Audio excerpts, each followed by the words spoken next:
So, thanks ever so much for joining us. Thanks to Adam. Thanks for my colleague Janet. Hi, Janet. Furiously reaching for the mute button. Yeah. Hi, Craig. How are you? I'm very well, thank you. Not too bad at all. And of course, thanks to Steve for offering your time up from the US. In fact, all three of you being in the US. I'm the only UK representative. A little bit embarrassing. Could be something to do with the time of day. So thanks ever so much for coming along. I've got a couple of questions that I've come up with here, but obviously, Janet, please feel free to wade in, and also Adam and Steve, if there's something that you were really hoping to get across that I'm not giving you the opportunity to do because that's not the way my questions are going, please feel free to just ask your own question and answer it. I've asked you to come along to this because you're closer to this space than I am. You're more experienced and more recent in this space than I am. So feel free to take those reins.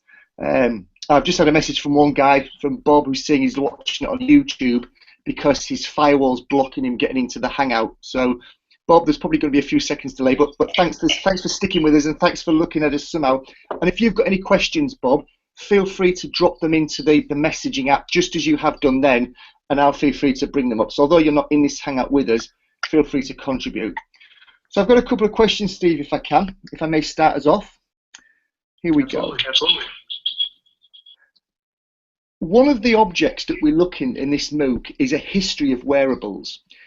And I think it kind of shakes us up and makes us think wearables are actually nothing new. If we take into account fabric as a wearable piece of technology, if we look at Gore-Tex as a wearable piece of technology, if we think about spectacles and hearing aids and pacemakers and things like that, wearable technology has been around for decades, hundreds, you might consider thousands of years if we think about wearing furs and things.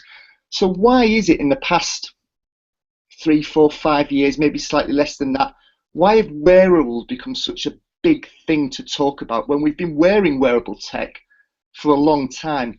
Is it the Apple effect?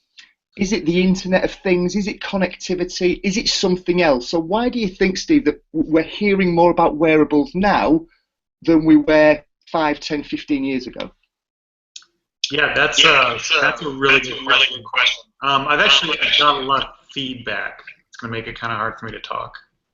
Okay, seems to be gone now. Yeah, really great question. I think there is maybe a little bit of the Apple effect in this past year, but even before then, as the Internet of Things has sort of come online, the kinds of things that you can do with wearable technology has changed a lot. And especially with integration with smartphones and web services and things like that, what you can do with wearable technology is becoming a bit more accessible, if that makes sense. Yes, where you can. What was that? Yeah, absolutely makes sense. Yeah. Yeah. So I think the value that you're getting with a lot of the newer wearable technology is that it integrates with other things that you might use on a daily basis. It can integrate with your phone. Or whatever Internet of Things kinds of devices you might have maybe in your home, and I think that's kind of why it's taking off. So the Apple effect to a degree, but I guess that what comes packaged with that is the connectivity, is the fact that we can do so much more with potentially so little compared to what we were able to do, and you think that's leading this momentum, and this is raising the profile of wearables more than what it's done before then. Yeah, definitely, and also just thinking about processing power. I mean, the amount of stuff that something that can sit on your wrist can do is leaps and bounds above what it was 5, 10 years ago. So as businesses are sort of taking advantage of that, and in addition to the integrations they're able to kind of do with it, I think that's why they're out there and they're pushing it. They're trying to get people interested, and I think people are really picking it up. So again, I want to try and refer back to something a conversation that's been happening in the MOOC, just to maintain a sense of connectivity with it. One of the articles, and I think perhaps it may have been one of yours, Steve. You're certainly featured in there of people-curated content, but there's an article in there that talks about wearables on the spectrum of mobile. Now I know that Float have been doing remarkable things with mobile, and I'm talking about true mobile, not necessarily just shrinking courses down onto a smaller form factor, but you've been doing some really cool things with mobile for quite a few years, and that's how I became aware of you.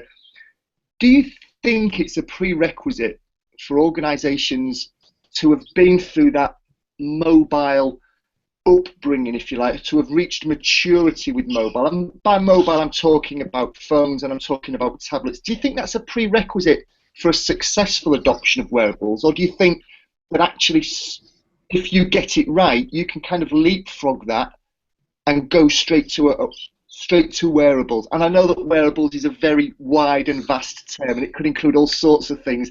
And I'm perhaps intentionally being wide and encompassing just to see what you come back with. Can organisations skip the mobile cycle and get straight to wearables? What do you think?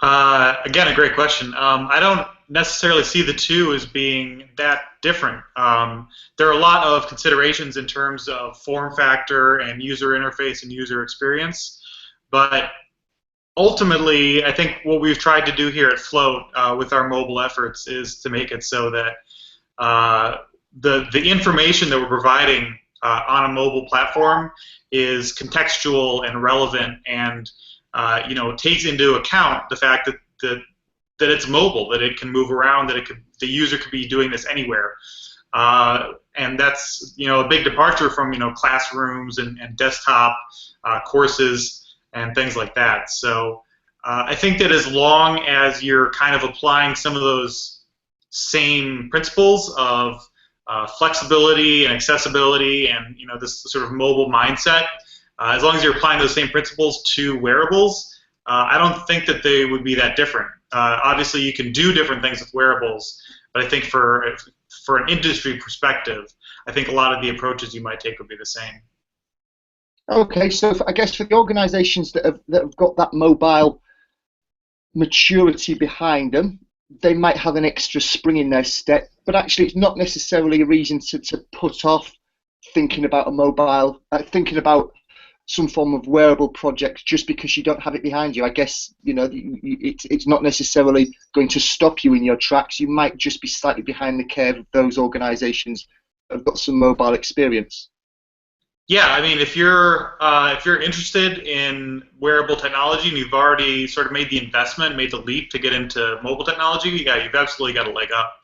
But if you're interested in that, you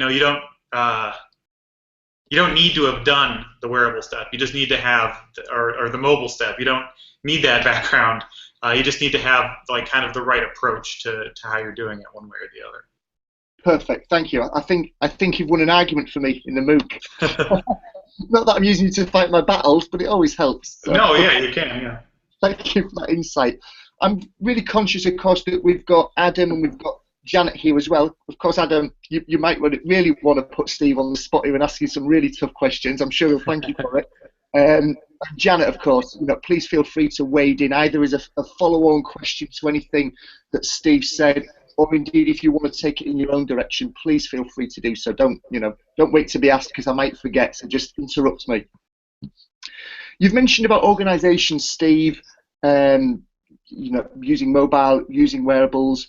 If you're able to, and I certainly don't want it to feel like I'm putting you on the spot or landing you in it here, but if you're able to, as anonymously as you want, what are your, what sort of exciting things are your clients doing with wearables? Or if you can't share it, what would you really like on a personal level? What sort of project would you really like to sink your teeth into from a wearables perspective? So ideally, what are your clients doing? Anonymized, of course, if you're able to share it. And if you're not, what would you really like to be getting stuck into? Sure. So sort of our big wearable project was, and you can find out more information about this. I don't know if you've seen it, but I did a talk a couple weeks ago at Unity's Vision Summit. And the big project there, the big goal there was to provide an interface for people that are, in very critical, very contested environments, to provide them with additional information about their surroundings in a seamless, head-mounted, sort of an augmented reality perspective.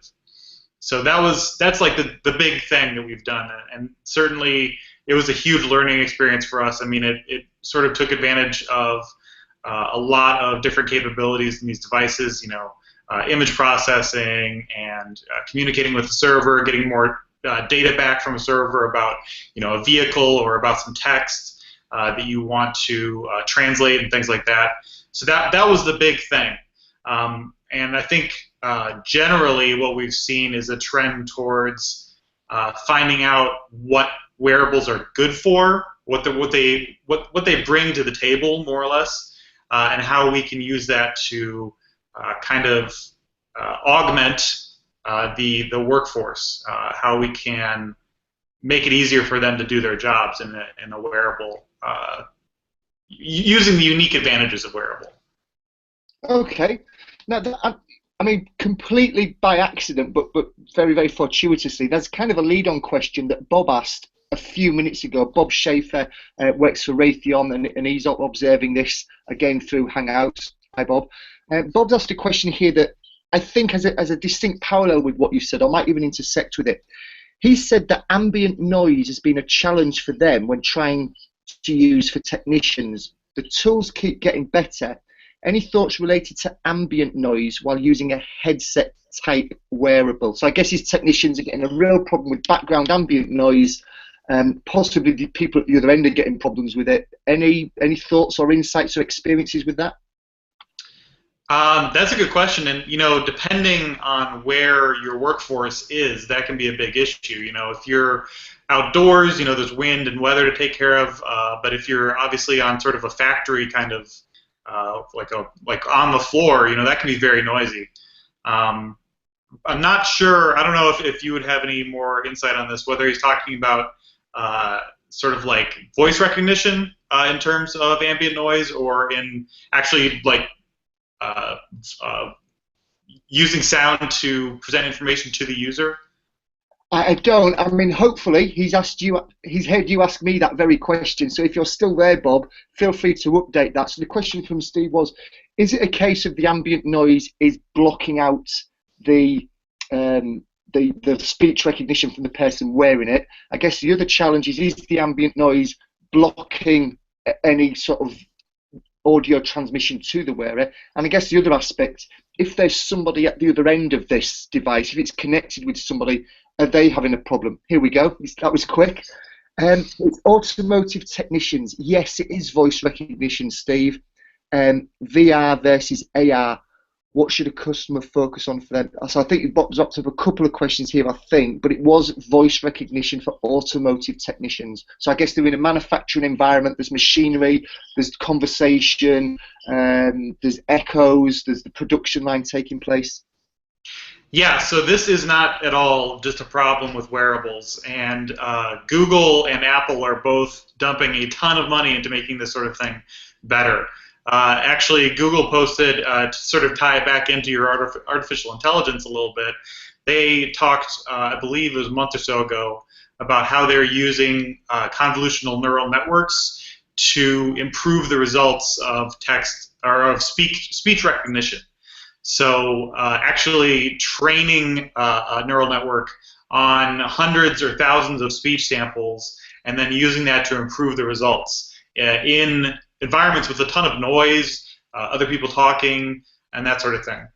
So not only have I seen it be an issue, certainly in our own testing, but it's something that's addressed at a very high level by these companies that have the resources to kind of sink a ton of time into fixing it, and they're working on it. And if you haven't noticed, speech recognition, especially on Android, I know they're always pushing out updates with, Android 6 made a few changes with this. They're always improving the quality of the speech recognition. And obviously Siri is way better than anything that we had available to us, not that long ago. It's a kind of a big step forward in terms of the ability to recognize speech regardless of the context. So it is a problem. It's not just Bob that's facing the problem, but we can rest assured that the greatest minds on the planet, including you guys at Flow, are obviously thinking about how to overcome it and work around it. It's good to hear. Another question I've got here, and I mean I guess this question could take days to answer, because I imagine you've heard a lot of them. What's the biggest barrier to wearables, or should I say excuse to not using wearables, that you hear coming back from the organisations themselves? What's the biggest pushback that you get? Does it begin with the letter P, or is it something else? I'm guessing you mean price. No, I meant privacy, but yeah, price. Yeah, so absolutely. Anytime you're dealing with Internet of Things technology, privacy and maintaining user data in a secure and safe way is a huge concern. But I'm not even sure, certainly certain industries are going to be moving into this faster than others. But I think that what we've seen is people are more worried about how do you benefit by including wearables, right? Because developing something for wearables isn't free, right? You've got to spend time and resources on that. You've got to provide the hardware to your workforce or what have you, and that's not free. So there's definitely sort of a value proposition kind of balance going on right now, and it's so early. It's hard to say like, oh, we've seen company X, Y, and Z have done this and they've made this much more money. That sort of information just isn't out there yet. Volkswagen has done some stuff with wearables. The Postal Service did some stuff with head-worn gear and sort of an augmented reality thing for package tracking. A lot of companies are looking into this stuff, but it's still really early, and it's hard to say necessarily what you're going to get for the money you spend. On the subject of price, one of the objects that I've got that nobody's seen yet, I've actually got it lined up for next month's level, which is about VR and AR. And what's really interesting about this is you've already cut across several of these levels. So we're talking about wearables now, but you've mentioned AI. We've spoken about VR and AR already. So it's I guess what I want people to take away from the MOOC is that none of these are really in isolation. You can start to think about wearables that have got an AI input or an output, that are wearable, that enable you to tap into a virtual alternate or augmented reality. So I'm pleased you've mentioned that. One of the objects from the next level is the Australian Air Force's F-35 pilot's helmet, which is hundreds of thousands of dollars per helmet. Actually allows the pilot to see through the plane. Yeah, I've seen that. That's very, very cool. Yeah, very cool. And I think possibly the most expensive wearable project that I've seen. I guess I can kind of understand why. But look, it's a very, very cool project. The fact that they can look at their feet and the cameras mounted on the underside of the plane will track their head movement and relay to them what is underneath the plane, despite it being a solid fuselage, is quite cool.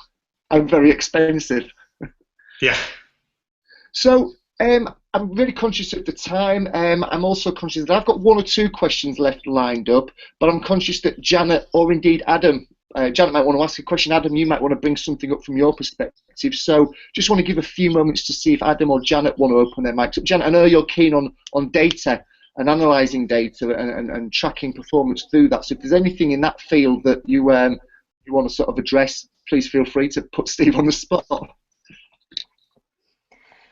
Well, I was actually thinking about something that was kind of off track from my usual data world, which was when you were talking about the Air Force helmet, and that started making me think about what are some of the applications you're seeing with wearables that might help with accessibility issues? Are you seeing anything interesting with that?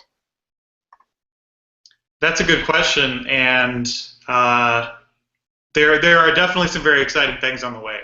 Accessibility is a huge concern, and one of the interesting things about wearables is that traditionally we've had these very, not traditionally, it's only been a few years really, but we've had these devices that are very hard to interact with if you are visually impaired.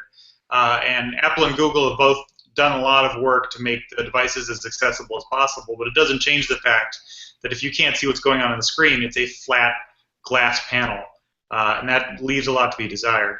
I think with wearables, we're moving almost away from that form factor to maybe something that's more conversational, and that's actually something that's been a huge subject of research. Again, with the idea that you can ask Siri to do something for you, that's much more accessible for somebody who's maybe visually impaired than something where you're actually interacting with a UI on a flat display. Of course, that's not the only kind of accessibility concern you might have. But it does offer some alternative interaction mechanisms, as it were, as opposed to what has been the predominant factor for a few years now. One of the objects again, I think I might have culled it from the course actually, because there's only so much you can put in there. But I've seen an example whereby there was kind of a gauntlet. I mean, it was a grotesque looking thing. It was all sorts of wires, but I guess it's an early prototype. But it allowed people to, let me get this right, to hear sign language. Oh, that's really cool. So when somebody was signing, it actually, I have zero idea how it happens. That's why I do the job I do.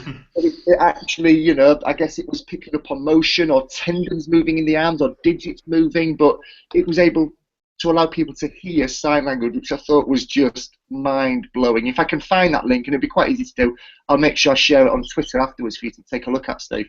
Yeah, I'd be super interested to see that. There have been a few projects like that. There's actually another one where somebody was doing some object recognition and tracking.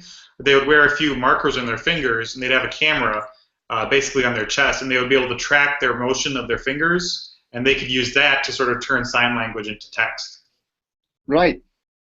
It's just amazing. So hopefully there's some accessibility ideas there rattling about, Janet, I hope. I've got one question from Bob, and then I'm going to ask my question, and I'll probably start to wrap it up. Bob asked two questions. It was a double-barrel question. One was around VR, virtual reality, versus AR, augmented reality. And I guess what Bob's forced me to do is to preempt next month's level, which is about AR and VR. But as we've already said, trying to sort of differentiate these things out and put them into very specific silos is almost impossible, and I don't think a particularly healthy thing to do. So VR and AR, Bob, I guess, will know what the difference is between the two. But do you see any, do you see your clients erring towards one or the other? Is there one that's better than the other, or is it, as my gut tells me, it completely depends what they're hoping to achieve from it will determine what best medium is? Sure. So we've obviously, in the project that I was mentioning earlier, that was a very large AR sort of project, and we're sort of dabbling with VR right now. Nothing to show, but I think the big difference is with augmented reality, you can really deploy that to your workforce in the field. They can use that to get additional information in the field, but you can't really do that with virtual reality. Virtual reality, though, I think has a lot of interesting applications because you can simulate just about anything. You have some limitations. The HTC Vive has this concept of room scale VR where you can actually move around a small area, and you're limited somewhat in where you can go, but it picks up your motion, and it can track your controllers, which could be your hands in this space. That sort of thing could be really useful for training someone how to maybe perform a repair on an engine, or use a piece of equipment that is sort of complicated but has some knobs and dials and stuff that they can see in this virtual environment that might be very expensive for them to mess with in the real world. So in terms of training someone ahead of time, I think virtual reality is going to offer a lot more fidelity than you would see with maybe a desktop-based application, and especially because NASA did a really interesting talk a little while ago where they talked about the ability of people to perform spatial recognition tasks in virtual reality as opposed to on a desktop computer, and they did much better, like way better than you would think, on these spatial recognition tasks when they had virtual reality, as opposed to when they were interacting with a flat display. And the difference was not small at all. It was night and day. So if you can leverage that somehow in your training, or maybe even it's sort of a conceptual phase, if you're an architect or you're building something, you want to be able to see what it looks like. I think that's going to be a huge benefit. Whereas augmented reality, just to kind of juxtapose it, is more of maybe an into the field kind of augmenting your workforce kind of thing. The point you made there, thank you, Steve. You mentioned about NASA there, and it caused, again, I'm giving away the next level now. Nobody's going to bother coming doing it. But there's an example in there of, we've got a guy in space at the moment, floating around up there, a guy called Major Tim Peake.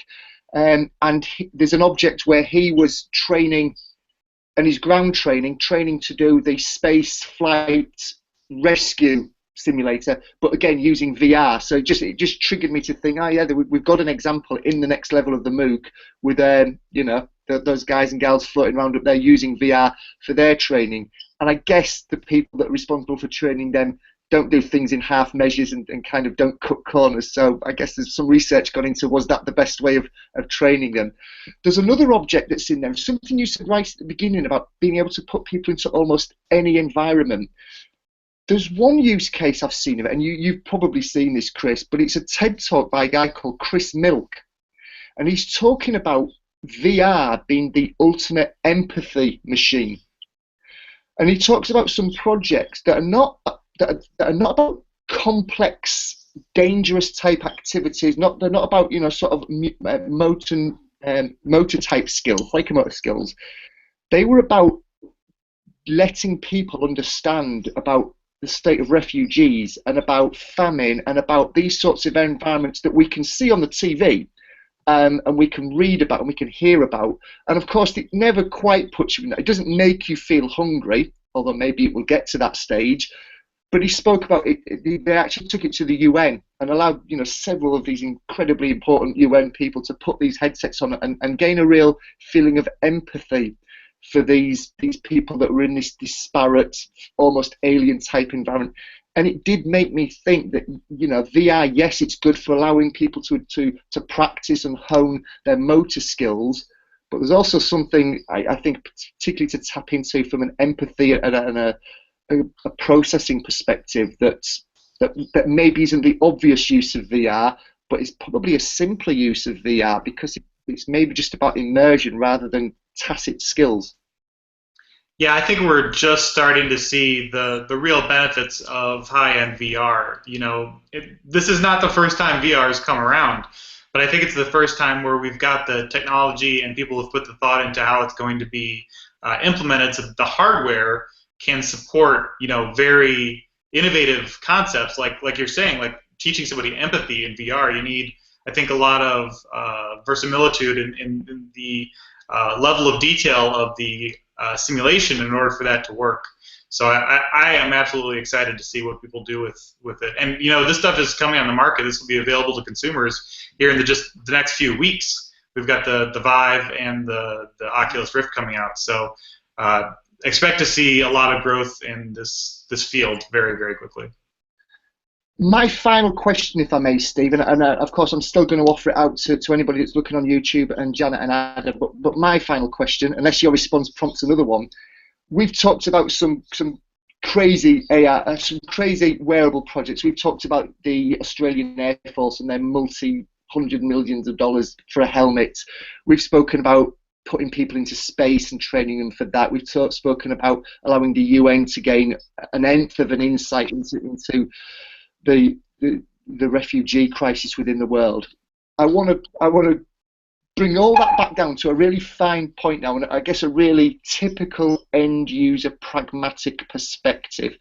I've worked in some quite risk averse, cautious, conservative type of organizations where the sheer conversation that we're having now would have the IT security manager chasing you with a burning stake and a pitchfork and things like that.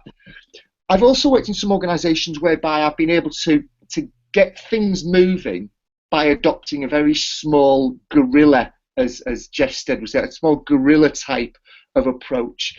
I worked in one organization moons ago where we started to get wearables into people's way of thinking by simply setting up some monthly competitions on, and Janet's going to grin here, on people's step activity, and she's going to grin because we're doing it in HT2 at the moment. We didn't splash out on the wearables, we didn't invest in them, we invested in the infrastructure to allow people to record their data, and we invested in some prizes and some recognition. But actually all the hard work was being done by the end users themselves. It was their physical activity tracker. we weren't that bothered about the accuracy of it, to be perfectly honest, because I worked for a healthcare provider. So it was all about just generating some thought in people about how can they subtly change their habits, and hopefully our clients, to lead a more physically active lifestyle.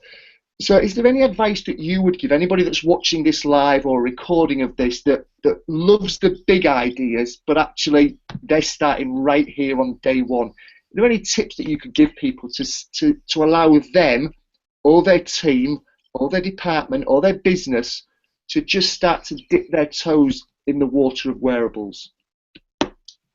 Yeah, wow, that's a good question.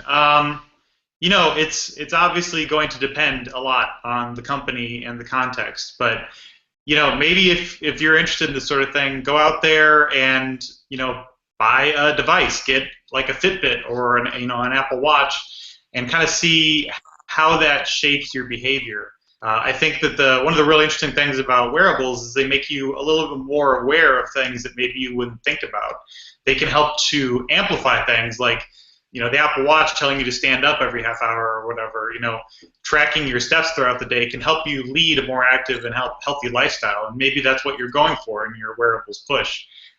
You know, try it out. See, does that actually work for you? Do you think that there's value in that? And you can kind of think, you know, definitely if you're working in the health industry, what are we getting out of this? What's the value that we're getting out? And how much is that going to cost to put it into place? And if if you have the hands-on experience, you're going to have a much better idea, I think, of how to move forward. And not too long ago, again, that wasn't really feasible. You couldn't just go out and buy a wearable device, but now they're everywhere. It's almost hard to avoid them. So I would absolutely say, I think, you know, maybe even smaller than a guerrilla project, maybe 1 or 2 people just trying something out and seeing if they think it's worthwhile to move forward with it, I think is absolutely a good way to go. Start small, think big, move fast. Yeah. Or as fast as you can. Steve, I promise no more questions from me, but of course I'm going to open it up to Adam in case he's got any observations from his perspective.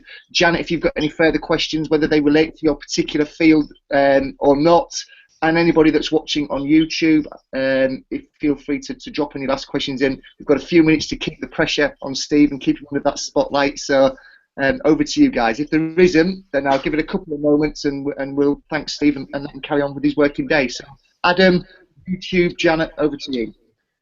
I have no questions. I work with Steve, so it's nice to hear kind of a different perspective that you don't get to hear, you know, in the office every day. You know, you asking these questions, Craig and Janet and Bob. So thank you guys for that. Thank you, Adam. And again, you know, there weren't quite as many people attended this as I'd expected. But what I have found is that once I've wrapped the recording up and stuck it on YouTube, it does tend to get hit. So I guess it just falls at a bad time. They're either working or they've finished working. But I'm going to make sure that this is certainly added to the collection of material Luke is providing, and of course it'll all be getting linked back to your good selves at Float as well. So again, from me to you, Adam, for helping to set this up in the background, huge thanks, and please pass my thanks on to whoever sort of approved it, and say hello to Chad, and I still owe him that beer. Yeah, I was wondering last week. I was like, oh, did you guys meet up for that beer? I didn't know, but yeah, I'll let him know. Yes, thank you. And over to yourself, Janet. Any closing questions or comments? No, she's shaking her head there, so nothing. Let me just have a quick check on YouTube. No questions as such. Some observations by Bob, but no specific questions, and I'm very mindful of your time, Steve and Adam. So, on that note, again, a huge thanks from me personally, from everybody at HT2, from Ben and the guys there. A huge thank you. You know, getting the insight from you guys that have done this and are doing this and with bells and whistles on it is incredibly valuable. And again, the fact that we've touched on AI and VR and AR that we've not actually discussed yet in the MOOC means that I can refer back to this once we start to reach those levels. So again, from this side of the pond to that side of the pond, Adam, Bob on YouTube, Janet and Steve, a huge thank you from your cousins across the water. Thank you. All right, thank you. Thank you very much.